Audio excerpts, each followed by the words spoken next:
All right, so we're going to talk about inclusiveness a little bit, and I want it to be a little bit of discussion too, so please feel free to chime in, not only on your experiences here in the committee environment, but also in work or in life in general. So, all right, think for a minute about people in your home.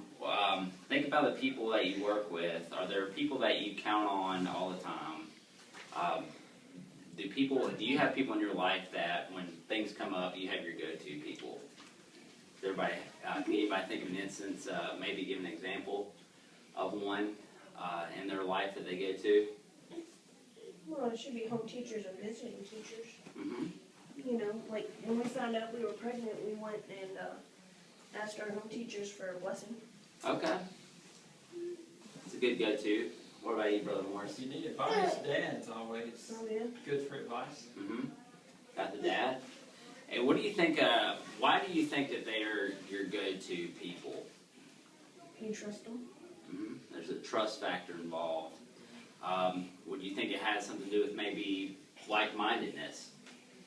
How about your level of comfort with them? You feel comfortable with them more so than you would maybe other folks that you'd never met before. So, how's your home teacher, or what are some similarities that you guys have, and what may be some differences? Well, one of the similarities is that they share the same beliefs and they share, the same, hopefully the same testimony in, family and God and, church. Mm-hmm. So I would say that's common, and obviously we all have different life experiences just because we're all different people. But you can learn from their different experiences. So. Oh yeah, that's good. Well, what I'm trying to, I guess the picture I'm trying to make is, we're more apt to work with folks that we're comfortable with, home teaching or your father. People I work with, key volunteers, because we know those folks, we have an understanding of where they're coming from, there's some like-minded stuff, and but sometimes, because of that, that might close us off to, folks we may not know, but might have, equal, the ability to be equally as effective for us. So with that, we talk about diversity and how to leverage that.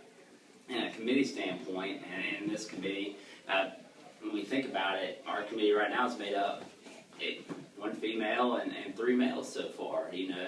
Jamie brings an aspect of diversity to our committee, and she's going to be able to do things in ways that we may not be able to do them, and vice versa. And that's what makes our team stronger. So anytime we get the opportunity to bring new ideas to our group, and maybe someone who might not be as like-minded as us but equally passionate, that's always a good thing to do to kind of bring to our team. So I imagine we may get a few more folks with our committee this year, and some of those folks may not have any scouting knowledge whatsoever, but their ability to be able to bring something new to the team is going to help us out a lot. So, How many members do we need?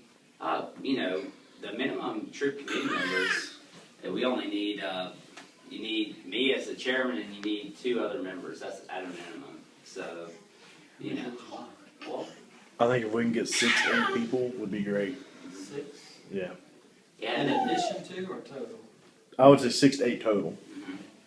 Yep, and that's because there's the way Journey to Excellence, we could potentially, and you can remember your troop committee challenge training too, where they had a committee person that oversees a lot of different aspects, from religious to camping to advancement to finance. And they can have their own subcommittees in that. So.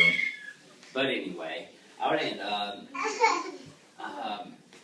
would just encourage us to look for ways that we can involve more thoughts, more ideas into our group to help make the work better. So that's good. Thank you.